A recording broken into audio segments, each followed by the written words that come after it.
பொதுவாக எலுமிச்சம் பழத்தில் நம் உடலுக்கு தேவையான பல்வேறு நன்மைகள் அடங்கியுள்ளது.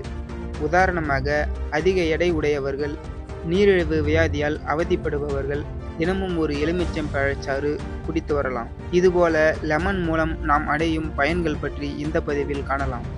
வறட்சியை போக்கும் சிறந்த பானமாக எலுமிச்சை ஜூஸ் விளங்குகிறது. இது உடலுக்கு ஒரு புத்துணர்ச்சியை கொடுக்கிறது.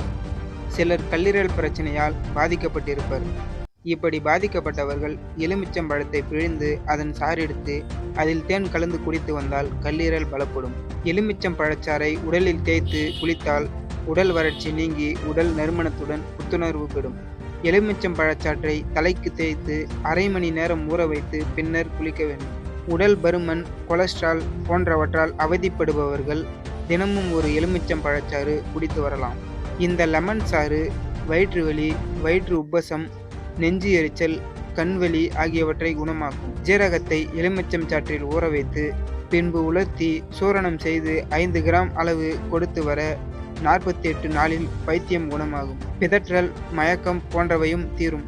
பெண்கள் மாதம் ஏற்படும் மாதவிலக்கு பிரச்சனையால் மிகவும் பாதிக்கப்படுவார்கள். அந்த சமயங்களில் அடிவயிற்று வலி அதிகமாக இருக்கும். அந்த சமயங்களில் எலுமிச்சம் கொண்டு செய்யப்பட்ட உணவு மற்றும் பானங்களை எடுத்துக்கொண்டால் மாதவிலக்கின் போது உண்டாகும் வலி குறையும். பற்கள் மற்றும் ஈறுகளில் சொத்தை பிரச்சனையால் அவதிப்படுபவர்கள் இளஞ்சூடான நீரில் எலுமிச்சம்பழச்சாறு கலந்து காலை மற்றும் மாலை வேளைகளில் வாய் கொப்பளித்து வந்தால் பற்கள் மற்றும் ஈறுகள் சம்பந்தமான குறைபாடுகள் குணமாகும்.